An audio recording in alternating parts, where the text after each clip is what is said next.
Hello Internet, Dyce Quirk here. Let me ask you a question. Do you want to move to Japan? In fact, do you want to live and work in Japan? Well, if you do, you're in the right place, because in this video, I'm going to be telling you about what the JET program is, and I'm also going to be giving you a general overview of the entire application process. And I'll be giving you some information that should be incredibly helpful while going through the application yourself, so that you can increase your chances of getting into the program. And if you stick to the end of the video, I'll give you one bonus tip that should definitely help increase your chances of getting accepted. If you're new to my channel, nice to meet you. My name's Tim Fordyce, and I am a 2020 accepted applicant. And so, I was just like you. I was doing as much research as I could to prepare for when I applied. So, I wanted to give you a head start by giving you a comprehensive yet concise overview of the entire application process. This is more focused on US applicants, but if you're an applicant in some other country, well, don't worry, because a lot of the information inside of this video can also be helpful to you. So make sure you check it out. Now, let's not waste time and let's get to it.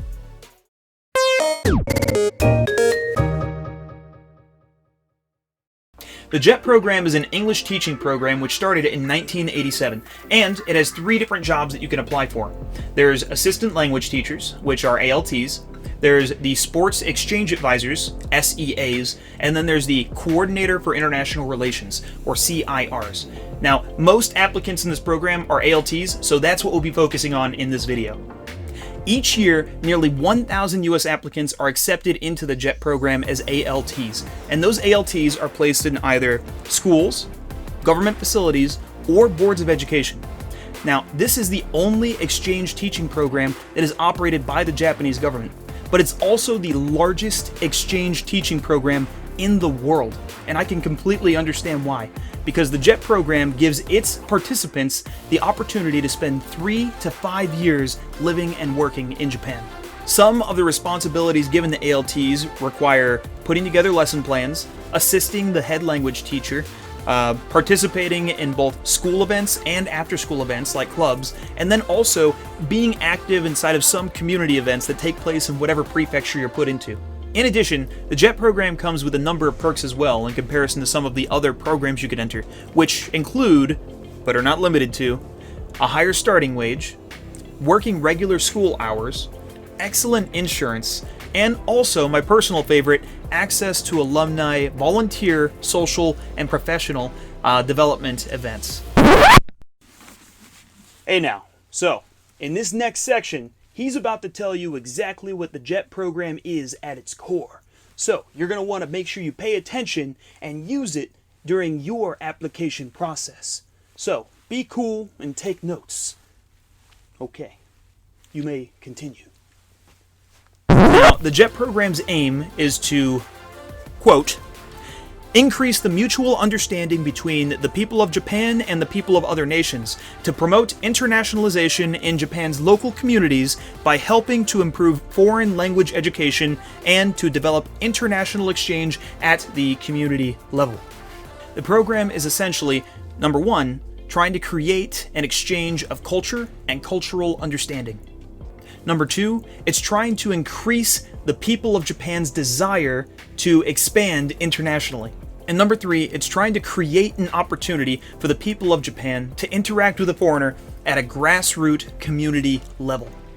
And they accomplish this by seeking out ambassadors, or representatives, like us, who will represent our home country and hopefully create positive experiences with a foreigner, and also create different cultural exchanges with people in the community. And they have us teach their students the future of Japan, so that we can create positive experiences with them and hopefully increase the probability that they will branch out into internationalization later on. And honestly, English is an excellent tool to promote internationalization because it opens up so many opportunities for both travel and for business exchanges. Also, keep in mind that 98.1% of the entire population of people living in Japan are Japanese. That means less than 2% of the entire population that lives there are foreigners. So, with that being said, the JET program wants to expose the Japanese population to good representatives of foreign countries and promote not only good relationships, but also positive experiences that will inspire internationalization. Also, JET wants you, as an applicant, to take everything that you've experienced in Japan and everything that you've learned about its culture and share it with others. It is an exchange program after all, and so they don't want to just inspire internationalization in the people of Japan, they want to inspire it in you as well. And so, if you're planning on applying, as a pro tip, keep this question in mind. How will I take my experience in Japan and everything that I've learned about its culture and share it with others in my future? Maybe it's in your job, maybe it's in other things you plan to do. Just make sure you keep that question in mind. Okay, now that we've talked a little bit about what the JET program is, and we've talked a little bit about what the JET program aims to accomplish, let's take a look at a general overview of the application process. That way, when you're applying yourself, you can more easily wrap your head around everything that they're asking of you. And if you find this video informative or helpful, please remember to smash that like button and share it with somebody that you think could benefit from it. Also, if you really like our content and you want more of it, make sure that you hit that subscribe button and hit the notification bell. First, we'll look at eligibility. To be eligible to enter the JET program, you must, number one, be interested in Japan. Remember, the program is all about internationalization, and if you're interested in Japan, you'll be more likely to deepen your knowledge of the culture and language and everything else once you go over there. Plus, if you're interested in the country, you're more likely to interact with others and create these positive community exchanges. Number two, you have to be both physically and mentally healthy. Now, honestly, because of not being able to speak with people because they're not speaking your normal language, it can result in loneliness, and also, depending on the weather and the location that you're at and how you have to travel in that location, it could be physically demanding. So, the people in the JET program, they honestly want the best for you. So keep that in mind when you're looking at number two's requirement. Number three, you have to be a citizen of the United States before the application deadline. If this is something that's a concern for you, I'm sorry. Godspeed. Number four, you have to hold a bachelor's degree before the designated date prior to the departure date. And that seems pretty self-explanatory. Number five, you have to have the ability to adapt to the living and working conditions in Japan. And this just means Japan's culture might be significantly different from the culture that you're coming from. And you basically have to ask yourself this question. First off, how well do I deal with change? And am I willing to accept things in their culture that might be different from my own? Make sure you ask yourself that. Wow, there are a lot of these. Let's speed through the rest. Number six, you must have excellent pronunciation, rhythm, and intonation of the English language. Number seven, you must not have been in the JET program for 3 years prior to the application year. Number eight, you must not have declined a position for the JET program in the previous application year. Number 9, you must not have lived in Japan for 6 or more years in the last 10 years. Number 10, you must have some interest in maintaining relations with Japan after the completion of the program. Number 11, agree to live in Japan. Ran out of fingers. Number 12, obey all Japanese laws. And number 13, have finished any periods of legal probation. Then there's the unofficial number 14, which just says that you should be interested in working with students, teaching, and also in the Japanese education system. Now, that's a lot of requirements, but we're just getting to the hard part. Ganbatte! Now let's finally look at the application process. First thing you should know is that whenever you're applying for the program, those applications, it's for the following year. So you'll be filling it out in 2021, and it'll be for the 2022 JET program. Those applications open up anywhere from early October to late November, and also sometimes it goes into early December depending on the year. To start your application, first you're going to need to make an online account on the JET program website for the year that you're applying. Now, this portal or this online account is going to be where you submit or upload most of your documents. Now, there will be a few documents that you have to give to them physically or give them a physical copy of, but you'll be told which documents those are as you go through the process. So, this is basically going to act as your home base. Now that you have an account, you can actually start on the JET application itself, and man is it a doozy. This application has so many different categories about so many different topics, and you're going to want to get started as soon as you can, just so that you can think about and get the paperwork needed for a couple of the topics you might not have known they were going to ask about. Within this application form, there are a number of documents you'll have to upload, and those include a self-report of medical condition, and this will be a PDF that you'll have to print out and have filled out by a doctor, so you'll need to schedule an appointment. A statement of purpose, or SOP, that is 2 pages long and double-spaced, and this is probably the most important document out of the whole bunch, and so we're going to actually cover that in another video. 2 letters of recommendation, and one has to be from an academic source, like a teacher or professor. The other has to be from a professional source, like a boss or manager. All college or university transcripts, and when I say all, I mean all of them. If you were at one college for 1 year and another one for 3 years like I was, you have to get the transcripts from this college as well as the other college that you went to for 3 years. And they all have to be official transcripts. They can't be copies.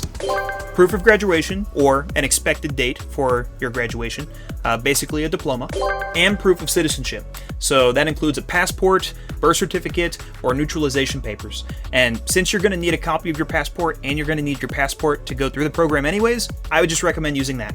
And some documents that aren't required but are going to be very helpful for getting accepted into the program include, let me read this real quick, a teaching certification, a TESL or a TEFL certification, basically teaching English as a second language or teaching English as a foreign language certification, a Japanese language certificate, JLPT, the Japanese Proficiency Language Test. And honestly, if you mention any health conditions, you'll need a statement of physician, and if you mention anything as far as like a criminal history, you're going to need a criminal history background check, which both the statement of physician and the criminal history background check are going to come up later, so these are all good documents to have. Now, after we've completed the whole application and submitted all the proper documents, in January, they'll be sending out information about if you got accepted for an interview. And for that, you're going to need to fill out some information about where you're going to go for your interview, when you're going to go, and with which group. At this point, if you're accepted in for an interview, you'll have to, number 1, fill out a release form. Number 2, have a sealed copy of a federal background check that you can turn in at the interview, unless told otherwise. And number 3, you'll have to have a interview voucher that's filled out. Then in February, you'll take your interviews. And the results from those interviews will come out sometime from late March into early April. If the interview goes incredibly well and you get accepted, you'll be expected to fill out a health check sometime between May and July, which is basically the statement of physician that I mentioned earlier. You'll also need to fill out a reply form, which they will send you at this point, and that is basically just you letting them know that you've accepted their offer and are a part of the JET program. And at this point, you've made it into the JET program. Congratulations! So honestly, there's a lot between this moment and the moment when you actually start teaching in Japan. But in this video, I just wanted to cover the initial process of applying for the program so that I could help you guys with applying and knowing everything that's going on so that you'll have a much easier time flowing through it all. But I did promise that at the end of this video, if you stuck around, I was going to give you a pro tip that would help you in applying for the JET program and getting accepted. And I do intend to do that. But first, if you found this video informative or helpful, please remember to smash that like button, and also please remember to hit the notification bell and turn on all notifications if you want more information about Japan from this channel, or if you want to see our other videos where we talk about the JET program, which are coming up soon. In addition, don't be stingy. If you know somebody else that's applying for the JET program, remember to help them out by sharing this video with them. If you think this could be helpful to them, make sure you share it, okay? So, let's get started on that tip. Now, the bonus that I want to give to you is be visible. What I mean by that is don't wait until October when the application opens for you to start applying yourself towards the program or trying to get into the program. Instead, go to the consulate that you're going to be applying to and ask questions like, what events are taking place in this area that are related to Japan? And after you figure out what events are taking place, actually go to them and start building relationships. Honestly, it's the consulate's job to go to these different areas and to know about all the events, and if they see you building relationships with other people there, already practicing internationalization and already practicing being a good representative, then when they read your SOP or when they read your application, it's going to breathe life into your paper that's not going to be in everyone else's. So make sure that you're actually being visible before the application starts. Also, a second little tip, in the description below, I'll be including a number of links to different videos I make that have to do with different parts of the application process, like the interview process or the SOP. And right now, a lot of those different sections will be marked as coming soon. And as I continue to make the videos, I will change those coming soons to links. So make sure you're checking those out frequently. And also, if you are applying for the program, tell me in the comments why you're interested in going to Japan.